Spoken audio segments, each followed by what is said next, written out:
I'm Dan Toppy and welcome to Going for Gold, the series where I give you the quickest and easiest ways to get the golden camo on your weapons in Call of Duty Modern Warfare Remastered. This is the first episode that I'm going to do for Modern Warfare Remastered, so we're going to be covering the first sniper, which is the M40A3 bolt-action rifle. The golden camo in Modern Warfare Remastered is a lot easier to earn than it was in Black Ops 3, so I'm going to slightly change the format of the video because there's a lot less information that you need and it's a lot simpler to complete it, because all you need to do is get 150 headshots and then get 150 kills with no attachments and 150 kills with the red dot sight equipped. So the first thing you need to know is the best class you want to be using to get those 150 headshots, and you're going to also want to carry over those perks and equipment that's in this class into the other two challenges that you need to complete. So the class you want to be using is the M40A3 bolt action rifle with the ACOG scope once you've unlocked it. I've also got the analog reticle on. This is one that I found was really helpful. So have a look through those reticles that you have unlocked through the armory, and then you can equip the best one that will be most helpful to you. Go for one that's nice and open, not too much clutter on there so you can easily see your target. After that, I've got the deagle as my secondary weapon.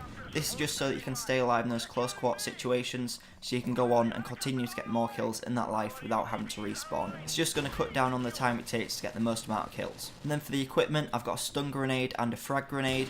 The stun grenade, I've also put on special grenades ×3 in perk slot 1. This is incredibly effective when you are sniping because it means that you can throw out your stuns, and in Modern Warfare Remastered they are very powerful, so once the enemy is stunned they won't be able to move at all and you'll be able to easily get those headshots on them. In perk 2 I've got stopping power, which is essential when you're sniping because it increases the damage that each shot does. If you ever tried sniping in gun game, you'll see the effect that stopping power has, because in gun game you don't have that equipped, so it takes more than one shot every time to get a kill unless it's a headshot straight away. Even with this equipped though, you still won't be able to kill players using Juggernog in one shot, but it does help you with everyone else and it does make it a lot easier to stay alive and get those kills. And finally, in perk 3 we have Deep Impact. This is the perk that I found to be the most effective from the perk 3 slot. It allows you to shoot through walls. There's a lot of surfaces which you can shoot through really easily in Modern Warfare Remastered, and when you are flicking and drag scoping with this gun, you'll find that often you'll naturally track your target through the wall even when you are a bit late shooting, and you'll still be able to get the kill. My next tip that I have is that the magazine with the M40A3 is very small. It's only 4 shots, so after you've shot pretty much every time you want to be trying to reload, just so you always have a full mag in case you do get a big lineup of players. One thing that you do need to use though is cancelling your reloads, so if an enemy does come running up to you, you can cancel very quickly with this gun by just pressing the fire button. Following on from that, you don't want to try to be too accurate with this gun. Don't worry about missing your shots, just go for it, because this gun is so fast firing that even if you do miss, you'll be able to take a second follow-up shot really quickly, so it doesn't really matter and you might as well try and get the kill in the first place. Next, you want to make sure that you are using the correct sensitivity for you when you are sniping.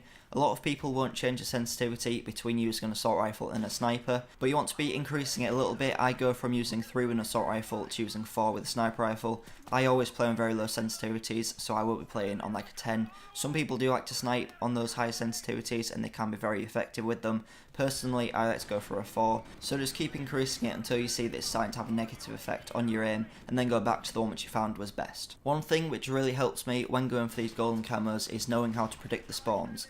If you don't know how the spawn system works in Call of Duty, basically you've got your primary spawns, which is one at each end of the map. Then you have your secondary spawns, which is a secondary location where you'll spawn out if the spawns haven't completely flipped. And then there's lots of other third level spawn positions where they'll spawn you out if all of the other positions are taken up by enemy players. Knowing how to predict spawns and how the spawn system works on each map is very important when you are sniping, because it means you can predict where the enemies will be coming from and you can be already pre-aiming them and waiting for them to go around the corners to get those really easy headshots. And finally, don't worry about no scoping and quick scoping. There's this big thing about that you're not meant to hard scope, that it's not how you snipe. But if you want to go for this camo and get it really easily, you need to hard scope, you need to pre-aim. That's what you see me doing in all this gameplay. I quick scope every now and again because I'm fairly decent at it, but if you're not very confident at sniping, then don't bother, just hard scope and go for the easy kills. But they have been the top tips that I have for completing the golden camo challenges on Modern Warfare Remastered for the M40A3 bolt action sniper rifle. If this video has been useful, then please make sure you like, comment and subscribe. Tell me which guns you'd like to see me do in the future. I'm not playing that much at the moment, so I don't have that many golden camos earned, but the next video that I will be doing in this Going for Gold series will be the Barrett 50 cal. But as always, thank you very much for watching, and I'll see you in the next video.